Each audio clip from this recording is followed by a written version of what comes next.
All right, in today's video reference, we're going to be starting something completely different. It's called writing and graphing exponential growth functions. And we'll also look at decay functions as well. So going back to what we originally know, we've always dealt with linear functions which give us straight lines. So now we're going to deal with, and by the way, the linear functions, what's the format for a linear function in slope-intercept form? Y equals mx plus b. So now we're going to look at exponential functions, and we notice they're no longer straight lines from the Zami example. And remember this term here, gives you a curve, but not just any curve. It gives you a smooth curve, just like that.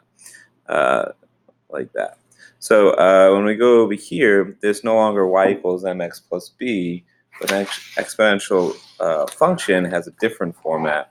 And that format, and this is going to be important for this next few days of looking at these functions, is y equals a times b to the x. So just like when we were looking at linear functions, we had a rate and we had a y-intercept. Same thing here, we're going to have a rate and a y-intercept. I wish I could tell you that just like in linear functions, the y-intercept was b, but instead the y-intercept here is actually going to be a. So let's write that down, that a represents your y-intercept. Kind of important when you think about y-intercepts. If you think of the coordinates for the y-intercept, if you were like here or here, what's the x value when you're at the y-intercept? Yeah, it's 0, comma, a. So that's going to be your y-intercept. So when we were doing linear relationships, m was your rate of change.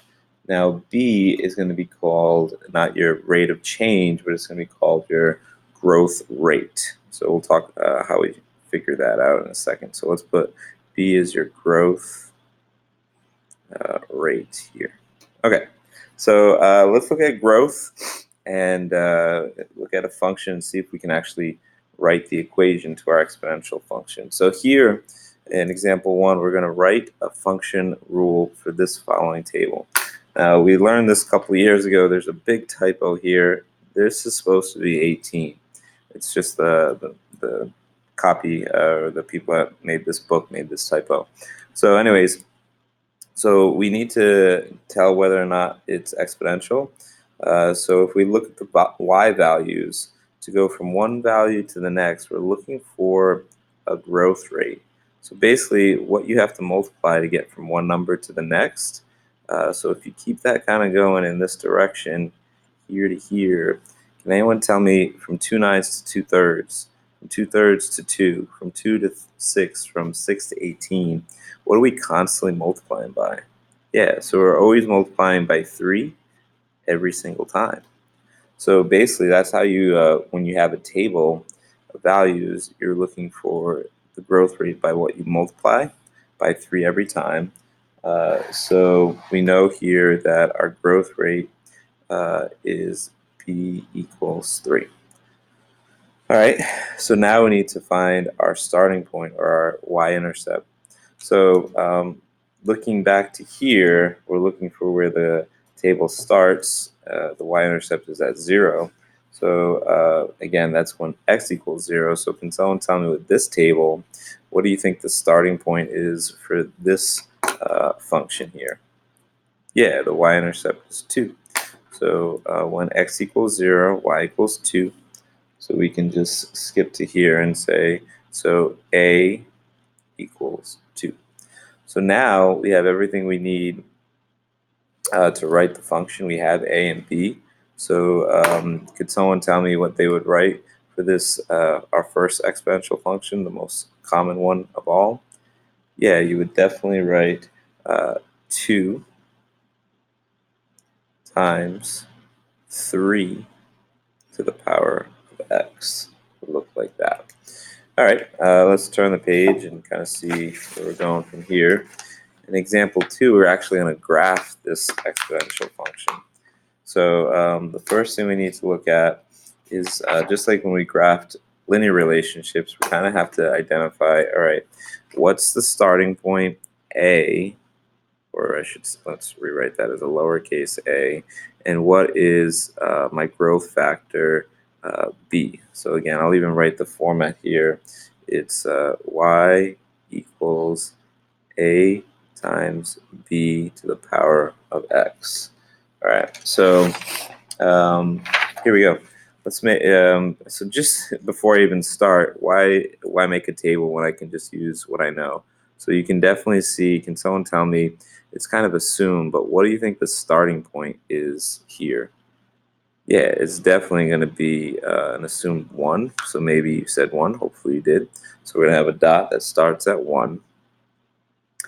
And then the growth rate is going to be 3. So it's going to make more sense. We're going to keep multiplying by 3 when we actually put it into a table of values. So basically, we're going to use all the real values here. And so if I put this, like say I put this 2 in, right? Oh, some more typos. Excuse me. This should be -2 and -1. So let's start at 0. So 3 to the power of 0 is, of course, what? It's 1. So I'll put a 1 here. 3 to the power of 1, if I just keep plugging in my values, is 3. And then 3 to the power of 3 is, to the 2 is, of course, 9. And now if I go backwards, right, my negatives here, 3 to the -1, of course, is cross the line, change the sign, it's what? 1/3. 3 to the -2, cross the line, change the sign again, is 1/3 to the 3, which is 1/9. So we'll put those values in too. So just like the last example here, you can definitely see that the growth factor, so B A equals 1, now you can definitely see the growth factor is 3, because every time you go from one number to another, it's times 3 times 3 times 3. So our B value, again, is 3. So now, here's those words I told you about. After we plot the points, I can't wait to draw a smooth curve. What kind of curve? Smooth curve. All right. So now we're just going to graph it. So 1 is already done for us at the y-intercept 0, 1. The next one's going to go at 1, 3, 2, 9. And then back here, we're going to use, it's going to get small really quick. We're going to go -1, 1/3, maybe there. And -2, 1/9 is barely going to touch. And then we're going to come here and draw our smooth curve from here. Just like that. How smooth is your curve? Good question. And then, so let's try another one and compare the graphs. So now in this example, we're going to compare the graphs of the one we just did, which is y equals 3 to the power of x, and see what happens when we have a new a value of 2, and see how that changes things a little bit here. So here we go. So just let's replug in our numbers here for, and again, they made this error in this page here. This is negative, this is negative.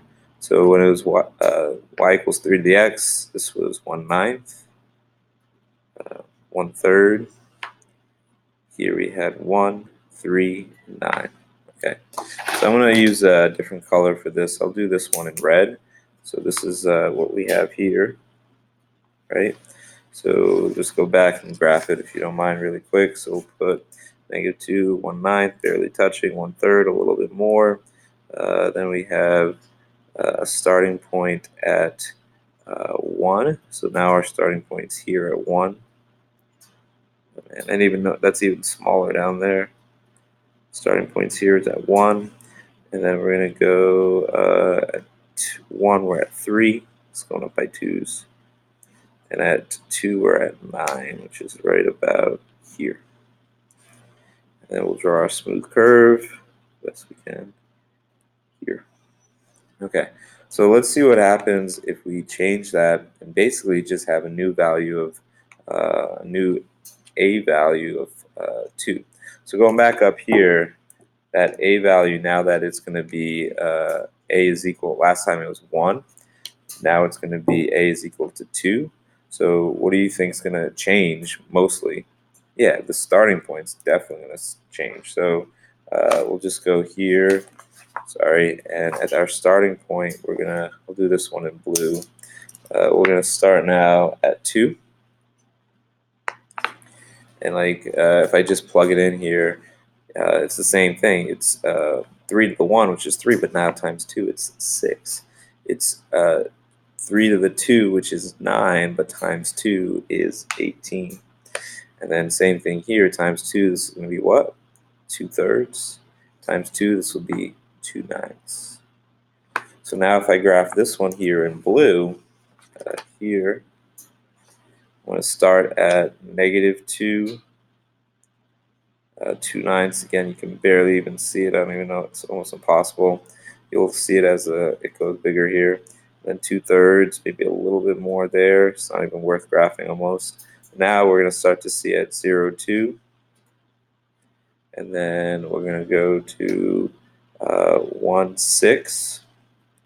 So 2, 4, 6. And then 2/18 is going to be all the way up here. Okay, so I'll draw my, what kind of curve is it? Smooth curve. And it doesn't really show much difference until you get more to the positive numbers like that, the positive x values. So because the y values for y equals 2 times 3 to the x are twice the corresponding y values for y times 3 to the x, this graph, y equals 2 times 3 to the x, is, we'll call it, it's almost like you take it and you like stretch it out like that. So we're going to call it a vertical stretch. All right, so I'm gonna pause the video here, and now that we know this format, why don't we play on Desmos and see what happens when we continue to play with the A value and the B value. Maybe we can make some of this fractions or negatives and just kind of see what happens to our smooth curve. And then we'll try some checkpoints on page 31 and go from there.